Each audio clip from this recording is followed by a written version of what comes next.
Hello, welcome back to the video lecture series for Introduction to the Art of Programming using Scala. In this video we continue our look at functions and we're going to talk some about using functions as part of problem decomposition. So in the last video we wrote a function that called quadrant that was supposed to return to you give it a point x and y, and it's supposed to return to you an int for what quadrant it's in. Imagine we have a problem where I want to calculate, I want to write a function now that calculates both the quadrant and the magnitude, as in the length of the line from the origin to the point xy. How would I write that?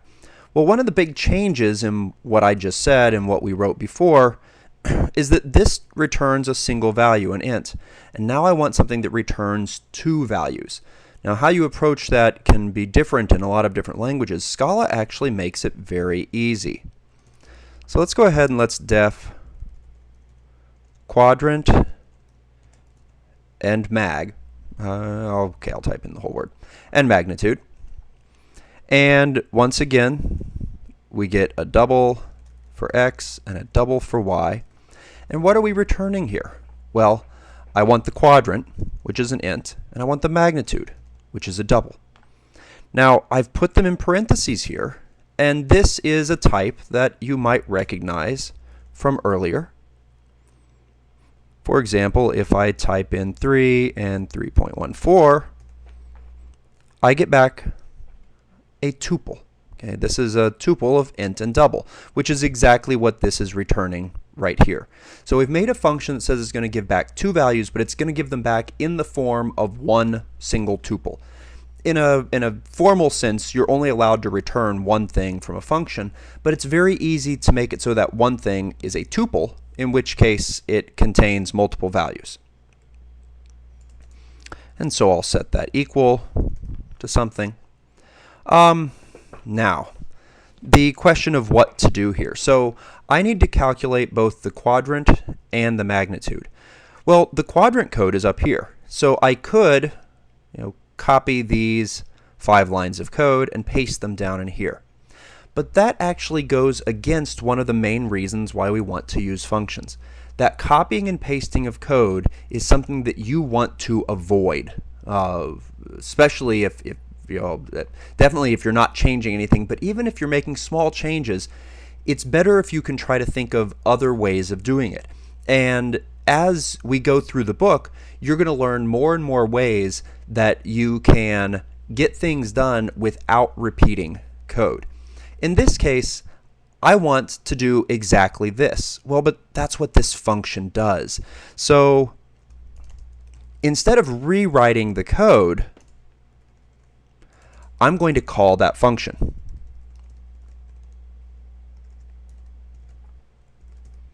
So this, when we call quadrant and magnitude, the first thing it's going to do is call quadrant up here and reuse this code and store it in a variable quad.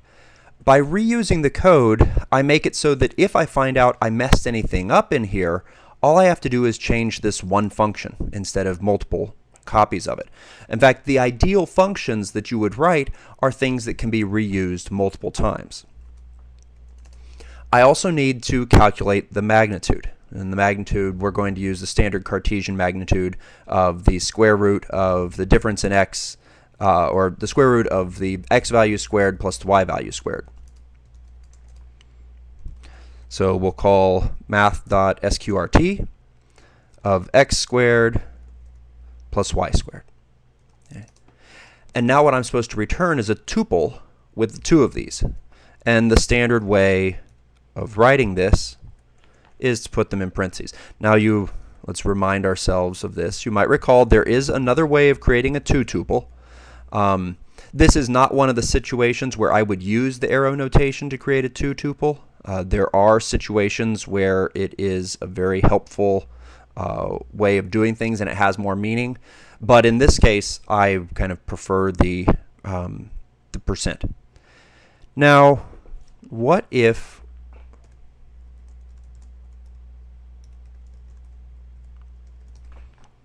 we were to run this,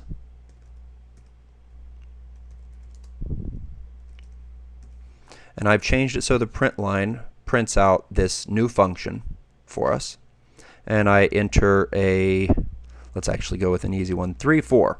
It's in the first quadrant and it has a magnitude of 5.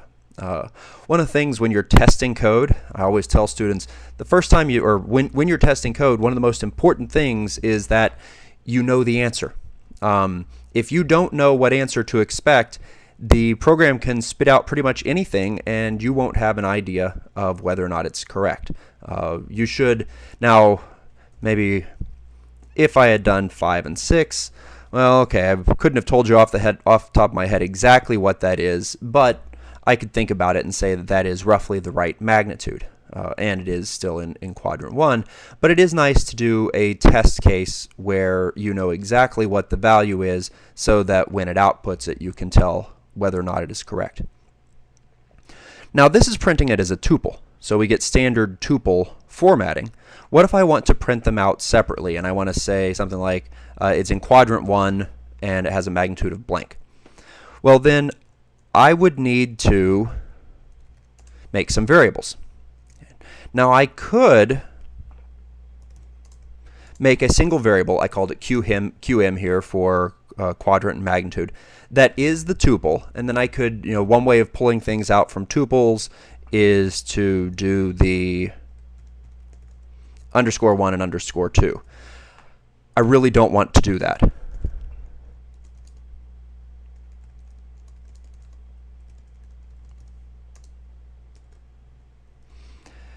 This form, while it's fairly short to type, and there are times when it's nice, as I've mentioned before, quickly becomes unreadable because this ._1 has no meaning to it inherently.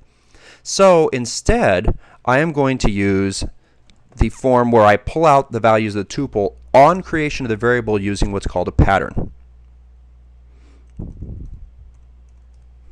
And I am going to create variables named quad and mag, and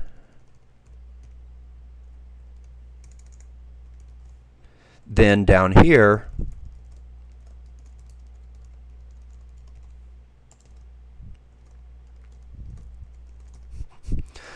it occurs to me, people with experience who watch this video might wonder, why isn't he doing like polar to Cartesian? Oh, there's a very good reason for that. That's an exercise in the book, and so I'm not going to give that here in a video. There are certain problems that are very standard for you pass in multiple values and you get out multiple values, and they're very good for illustrating that.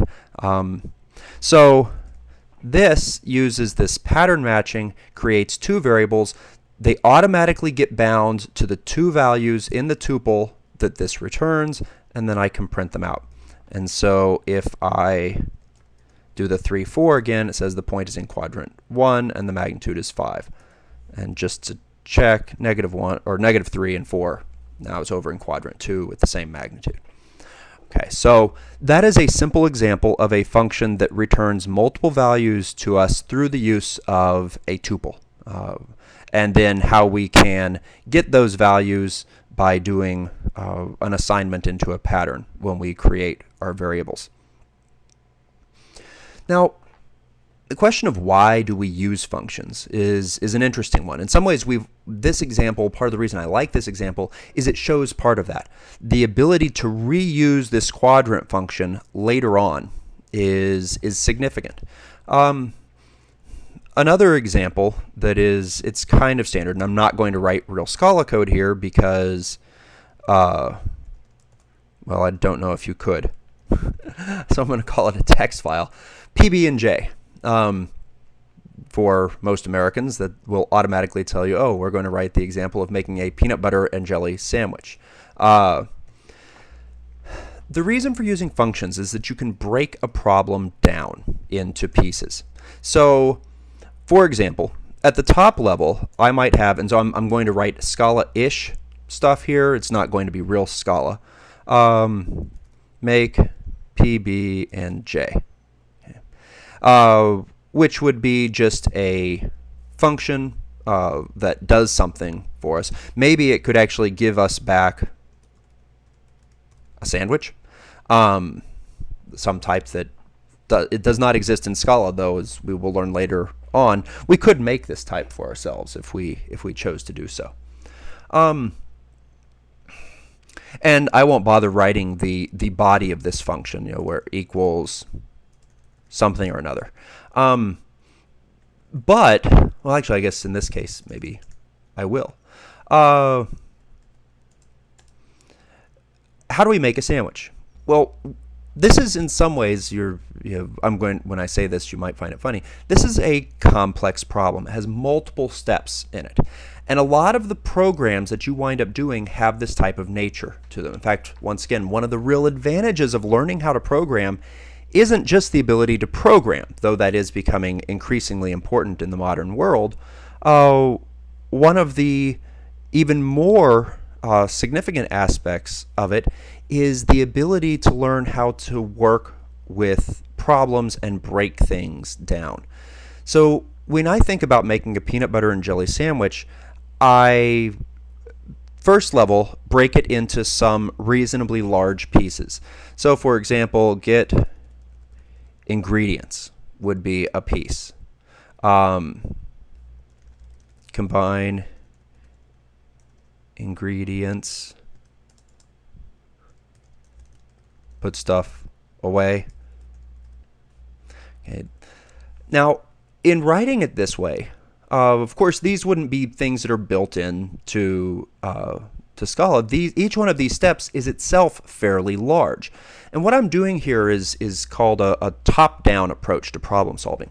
I start with the top-level problem, the make a peanut butter and jelly sandwich, and then I break it into pieces. Now, those pieces might still be reasonably large, and so I have to break them down as well. So the first function we had in there was get ingredients, which would return some stuff. And to get the ingredients, in this case, get bread, get peanut butter, get jelly. And this would probably need to return all three of them, and dealing with exactly what syntax we want and how we're going to have tuples with that kind of goes away from what I want to stress here. But I've taken this and I have broken it into three parts. Now, these could each be separate functions. However, you'll notice that in this case, each one of them has a certain similarity. They would all, if it were written correctly, you're getting something in all three of these cases. And so it might be helpful and possible to reuse this. Maybe we could have this so that we were going to get the bread, get the peanut butter, get the jelly, and then this might be a function to help it out.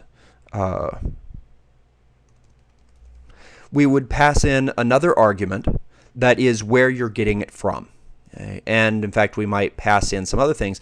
But the idea here would be to make it so that we could write one def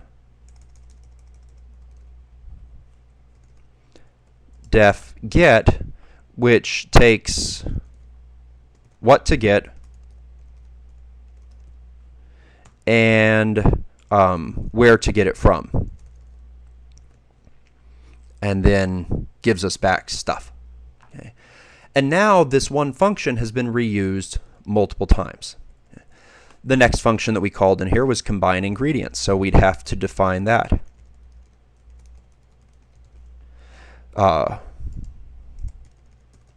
We would also have to define put stuff away.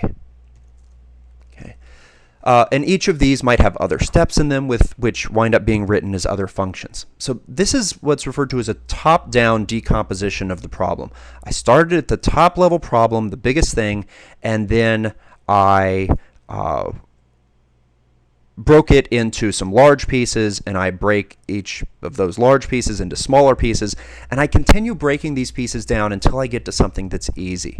And for me, this is one of the center points of computer science and the whole act of programming. The way I tell this to a lot of my students is never solve a hard problem. Okay?